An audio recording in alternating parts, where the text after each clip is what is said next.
Uh, Una muna sa lahat, yung binibigay namin at ibibigay sa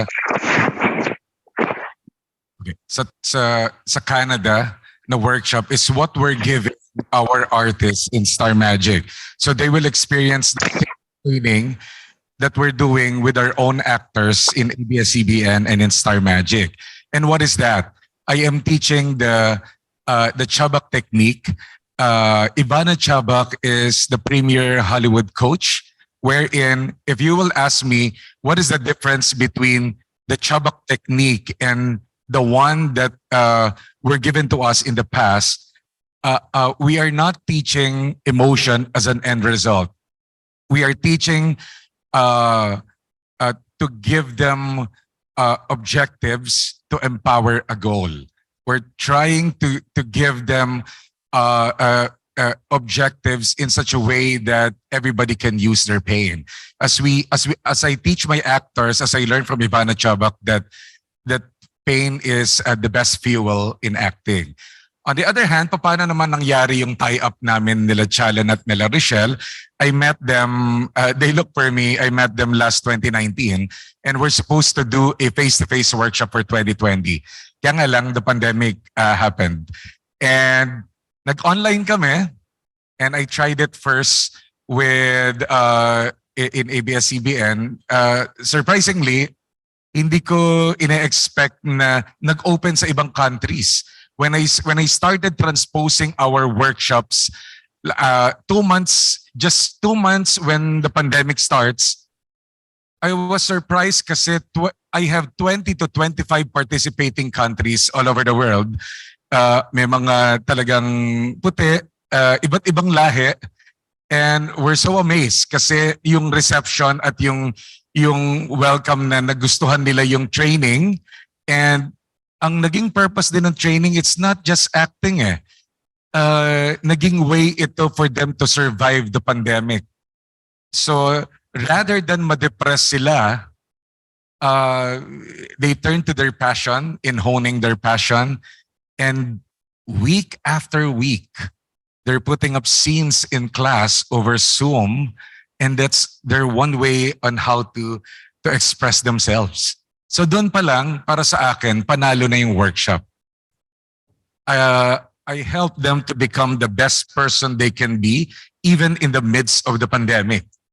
Bonus na lang talaga kung ma-discover at maging artista. But I think that's my objective in doing the workshop, to make them as a better person. I think better actors, kasi acting should make you as a better person first before making you as a better actor.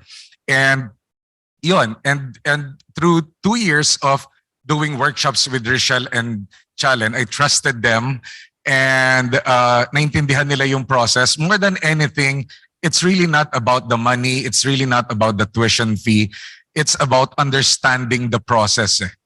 Yung in Star Magic kasi, what I give my students are first and foremost the discipline. Napaka-importante ng disiplina para sa artista.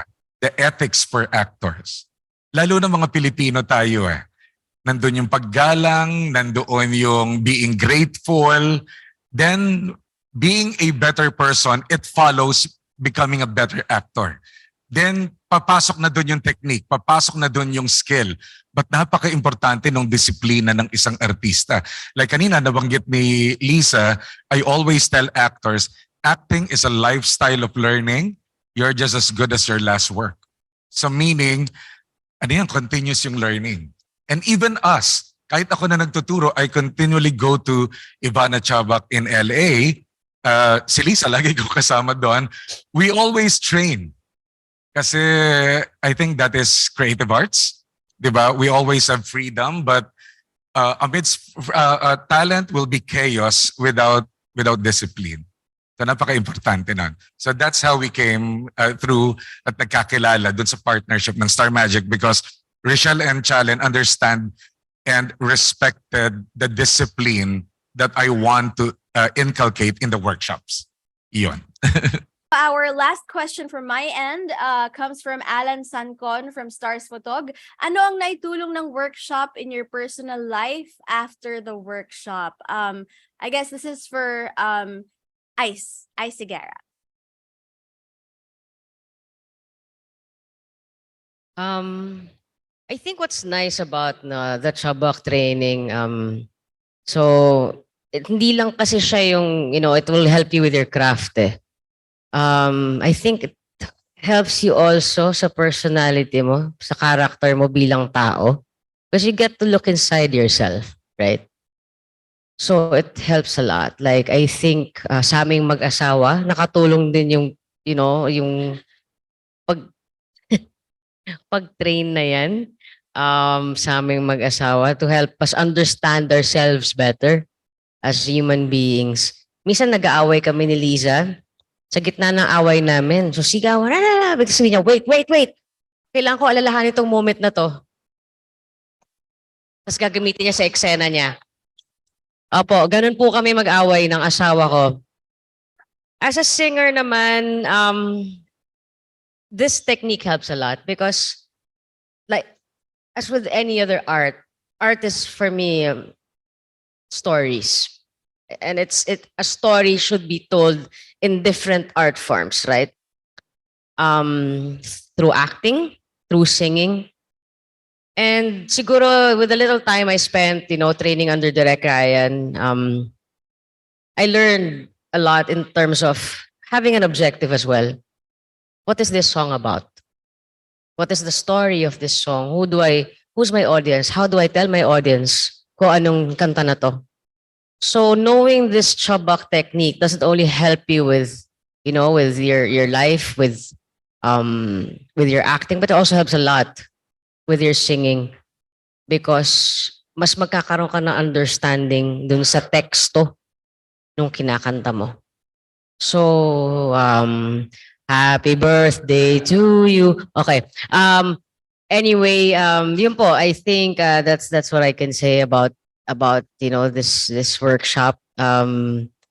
So I'm happy that marami kumbaga marami talagang sumali and maraming magpa-participate for the showcase. Most of you bumiyahe pa. Kami rin bumiyahe. Yay!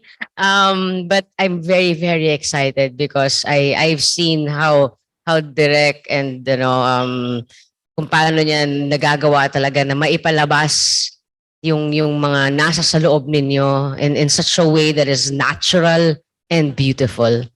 So I'm excited. I'm really, really excited for the showcase. Thank you. Thank you, And to Ice, add- for your Thank you. answer. Thank you.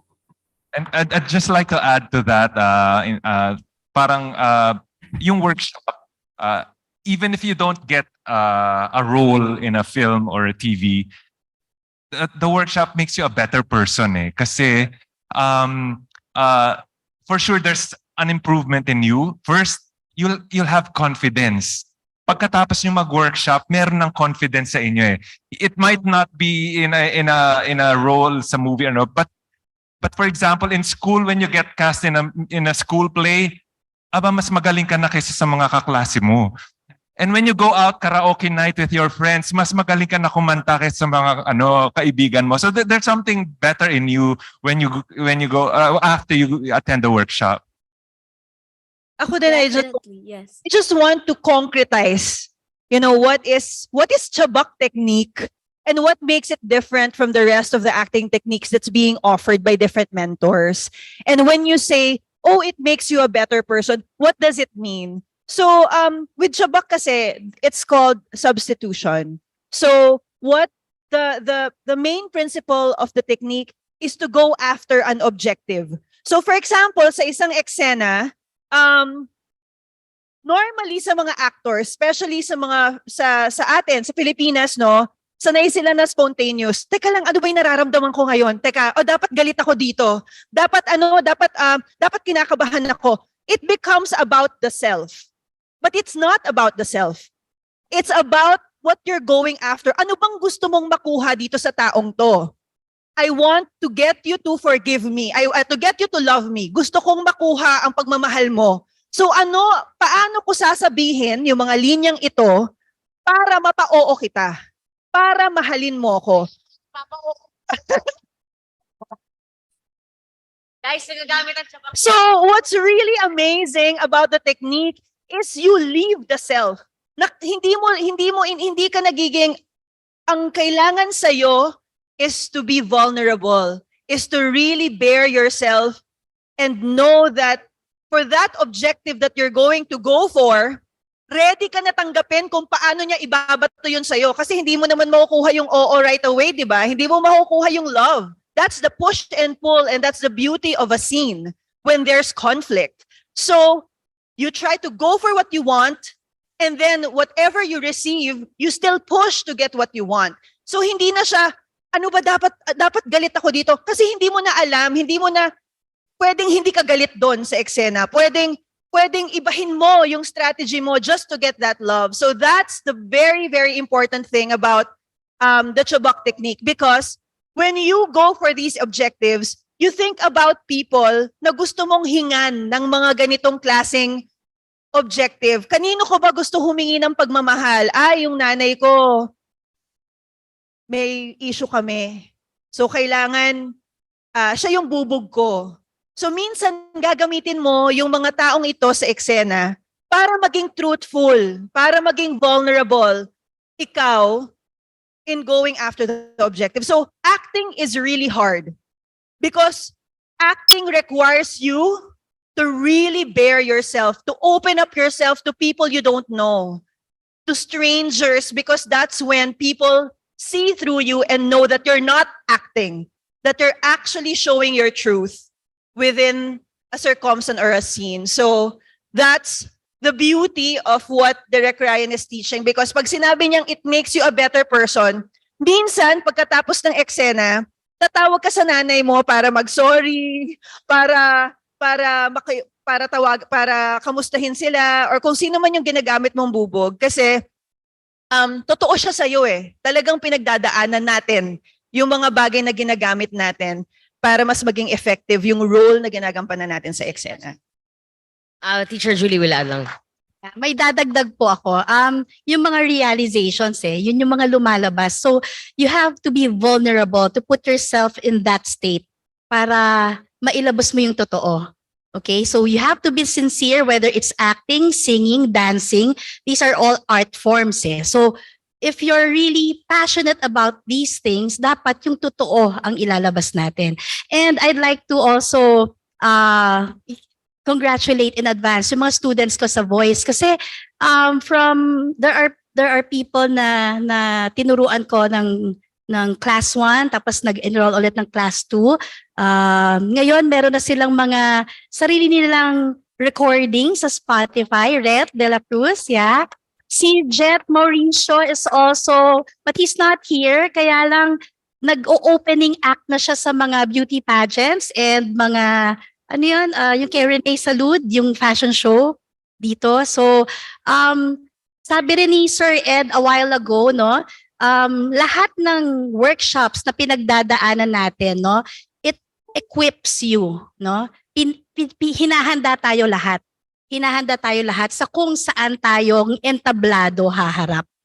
Okay, so just be yourself, and we're all very happy again to share the workshops with you, all the training. Thank you very much.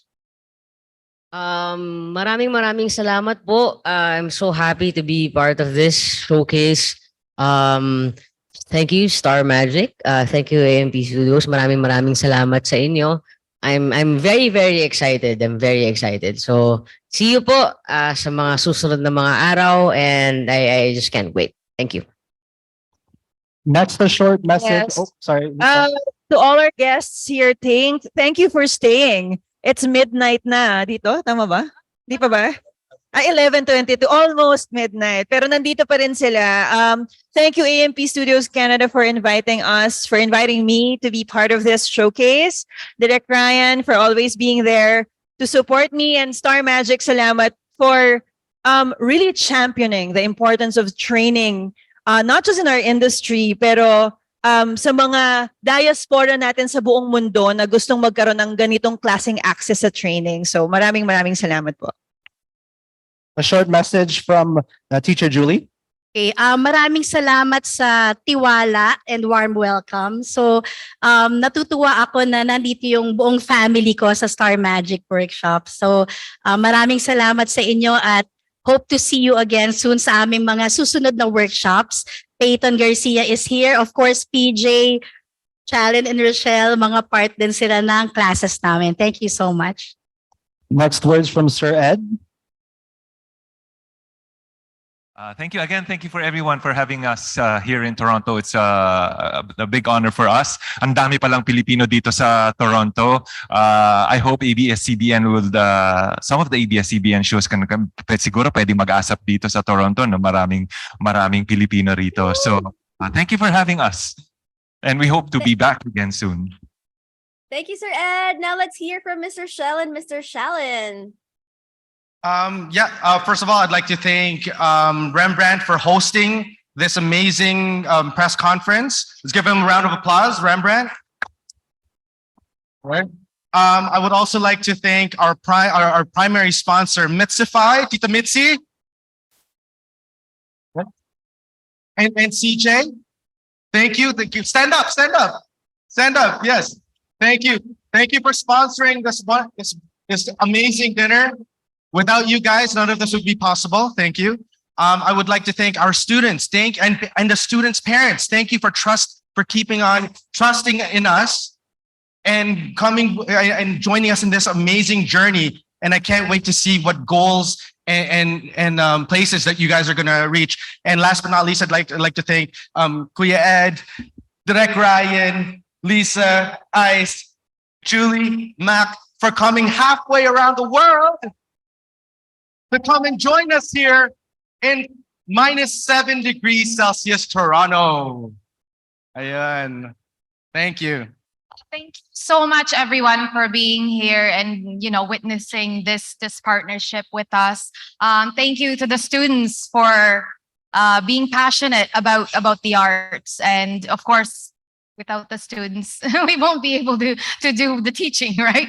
So, but yeah, stay tuned for future projects. Thank you again, Ate Mitzi, TJ. And yes, we'd like to invite everyone to why we have a showcase, a voice showcase this Friday. It's going to be at the Toronto Pavilion. I guess most of you guys know where that is, the ones that are local here. But yeah, we'd like to invite you to a voice recital. We have a special guest, Seguerra.